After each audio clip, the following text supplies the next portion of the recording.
সুন্দর দেখা যাচ্ছে বন্ধুরা, দেখেই তো লোভ লেগে যাচ্ছে। তো তোমরাও কিন্তু বাড়িতে এই ভিডিওটা দেখার পর অবশ্যই ট্রাই করবে। এরকম তেল ছেঁকে কিন্তু এই পকোড়াগুলো কিন্তু তুলে নেব। সুন্দরভাবে খেয়ে নিচ্ছে।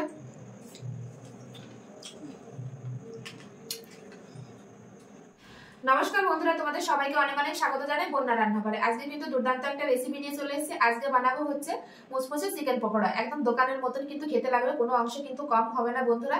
আর এই চিকেন পকোড়া বাচ্চা থেকে বয়স্ক কিন্তু সবাই খুব পছন্দ করে। আর এটা যদি হয় ঘরে বানানো তাহলে তো আর কোনো কথাই নেই বন্ধুরা। তো দেখো আমি ঘরে কিভাবে এই চিকেন পকোড়াটা বানাই, তার জন্য কিন্তু প্রথম থেকে শেষ পর্যন্ত ভিডিওটি অবশ্যই দেখতে হবে। আশা করি তোমাদের অনেক অনেক ভালো লাগবে। আর যে সকল বন্ধুরা নতুন এখনো পর্যন্ত চ্যানেলটি সাবস্ক্রাইব করো না, তো প্লিজ বন্ধুরা চ্যানেলটি সাবস্ক্রাইব করে আমার পাশে থেকো। তো দেখো আমি কিভাবে বানাই।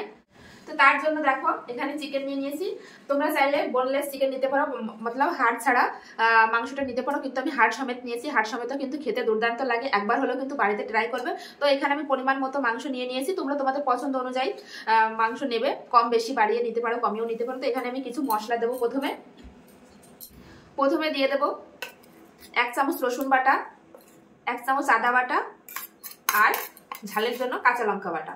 তো লঙ্কাটা আমি আবারও বলছি, লঙ্কাটা কিন্তু তোমাদের স্বাদ অনুযায়ী দেবে, যে যেমন ঝাল খাবে ঠিক তেমন পরিমাণে দেবে। এবার দিয়ে দেবো 1/2 চামচ জিরে গুঁড়ো, দিয়ে দেবো 1/2 চামচ ধনে গুঁড়ো, আর দিয়ে দেবো হলুদ, দিয়ে দেবো 1/2 চামচ লঙ্কার গুঁড়ো। এবার দিয়ে দেবো স্বাদ অনুসারে লবণ, আর দিয়ে দেবো চিলি ফ্লেক্স, আর দিয়ে দেবো এখানে অর্গানিও নিয়েছি, এটা দিলে কিন্তু অবশ্যই দোকানের মতো স্বাদ পাওয়া যাবে। এটা দিয়ে দেবো।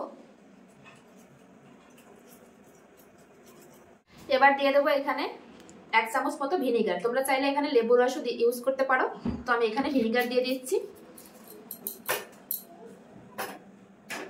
এবার দিয়ে দেবো পেঁয়াজ কুচি আর ধনেপাতা কুচি। তো পেঁয়াজ কুচিটা দেবো, ধনেপাতা কুচি তোমরা চাইলে দিতেও পারো, নাও পারো, তবে দিলে কিন্তু খুব একটা ভালো ফ্লেভার আসে, আর খেতেও কিন্তু দুর্দান্ত লাগে। প্রথমে কিন্তু এই মশলাগুলো আমি মাখিয়ে নেব মাংসের সঙ্গে।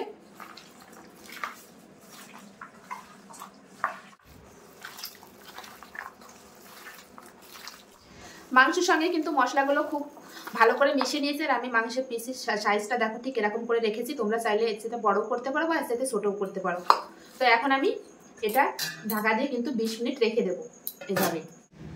তো 20 মিনিট হয়ে গেছে। তো এখন আমি খুলে দেখবো। তো অনেকক্ষণ কিন্তু মেখে রেখে দিয়েছি। এবার আমি আবার কিছু মশলা দিয়ে মেখে নেবো। তো এখানে নিয়েছি আমি 2 চামচ মতন বেসন দিয়ে দেবো, আর নিয়েছি এখানে কর্নফ্লাওয়ার। তো বেসনটা একটু কম দেবো, কর্নফ্লাওয়ারটা কিন্তু একটু বেশি দেবো। এখন কিন্তু আমি মাখিয়ে নেবো কর্নফ্লাওয়ার আর বেসন। আমি কিন্তু এখনো কোনো জল ইউজ করিনি, জল যদি লাগে তাহলে আমি পরে একটু দেবো। তো আমি এখানে কিন্তু কোনো জল অ্যাড করিনি, এভাবে মাখিয়ে নিচ্ছি।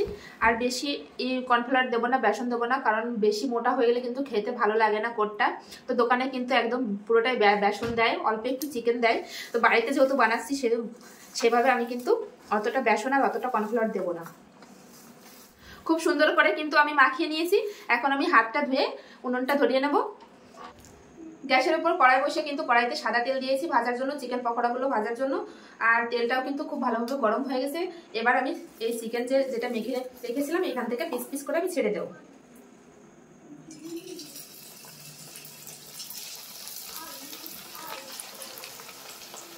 গ্যাসের ফ্লেমটা তো এইগুলো প্রথমে ভেজে নেবো, পরে কিন্তু এই বাকিটা ভেজে নেবো। এই সময় কিন্তু গ্যাসের ফ্লেমটা মিডিয়ামে রাখতে হবে, না হলে কিন্তু উপর থেকে ভাজা হবে, ভেতরে চিকেনটা কিন্তু সেদ্ধ হবে না। তো এবার আমি আস্তে আস্তে করে উল্টে দেবো। এই যে এক সাইড করে, এক সাইড কিন্তু এই যে হালকা ভাজা হয়ে গেছে, এভাবেই কিন্তু আমি উল্টে দেবো।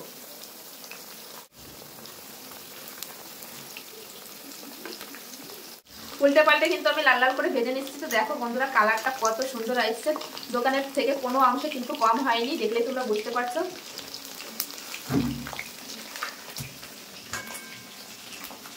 উল্টে পাল্টে কিন্তু আমি চিকেন পকোড়াগুলো লাল লাল করে ভেজে নিয়েছি। এ দেখো কত সুন্দর হয়েছে। তো এখন আমি তুলে নেবো তেল থেকে।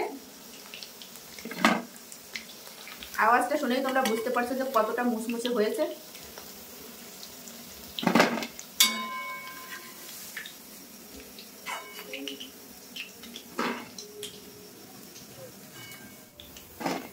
দেখো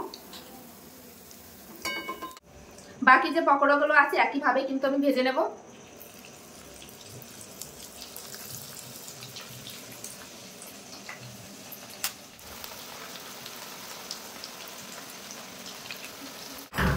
পুরোটাই কিন্তু দিয়ে দেবো এবারে।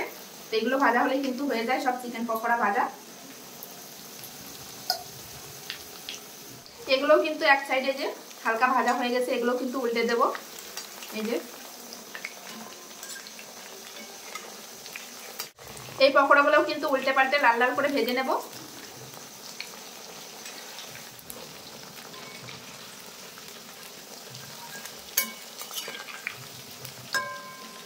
এই পকোড়াগুলোও কিন্তু উল্টে পাল্টে লাল লাল করে ভেজে নিয়েছি। দেখো কত সুন্দর দেখা যাচ্ছে বন্ধুরা, দেখেই তো লোভ লেগে যাচ্ছে।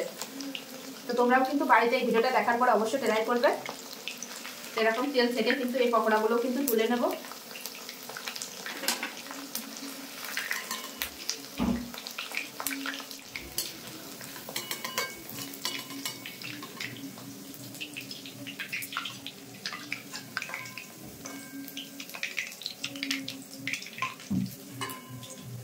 সব পকোড়াগুলো কিন্তু আমার ভাজা হয়ে গেছে। দেখো গরম গরম চিকেন পকোড়া একদম রেডি।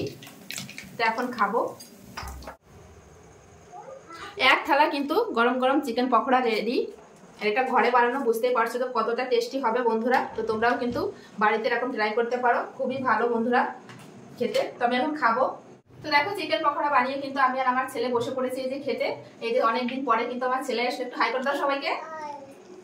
তো এই দেখো টমেটো সস নিয়েছি, প্রথমে টমেটো সস দিয়ে দেবো, আর তার সঙ্গে চিকেন পকোড়া। কটা দেবো? চারটে? চারটে নেবে। তো আমি এই যে এখানে নিয়ে নিয়েছি, আর এটা রেখে দিই, সবাই খেয়ে নেবে। গরম আছে, এই জন্য আমার ছেলে এরকম করছে। তো দেখো টমেটো সস দিয়ে খেতে কিন্তু দুর্দান্ত লাগে।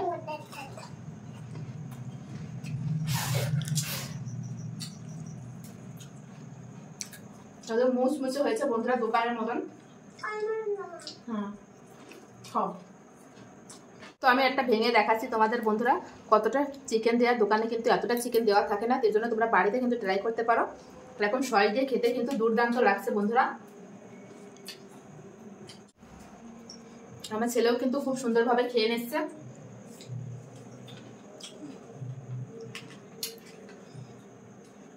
তো আজকের এই চিকেন পকোড়া রেসিপি কেমন লাগলো? মুচমুচে চিকেন পকোড়া একদম দোকানের মতো। এই ভিডিওটা যদি ভালো লেগে থাকে অবশ্যই লাইক কমেন্ট শেয়ার করবে, শেয়ার করে অন্যকে দেখার সুযোগ করে দেবে। আর এই ভিডিওটা দেখার পরে তোমরাও কিন্তু বাড়িতে একবার ট্রাই করতে পারো। আশা করি তোমাদের অনেক অনেক ভালো লাগবে বন্ধুরা। দোকান থেকে কিনে রাখি কিন্তু বাড়িতেও তোমরা তৈরি করে নিতে পারো এরকম সহজ পদ্ধতিতে। তো সবাই ভালো থাকবে, সুস্থ থাকবে। আবার ফিরে আসছি নতুন কোনো রেসিপির সঙ্গে। এরকম নিত্য নতুন ভিডিও দেখতে হলে অবশ্যই বন্যা রান্নাঘর চ্যানেলটি সাবস্ক্রাইব করতে হবে। সবাই ভালো থেকো, সুস্থ থেকো। বাবা বাই করে দাও। Bye bye.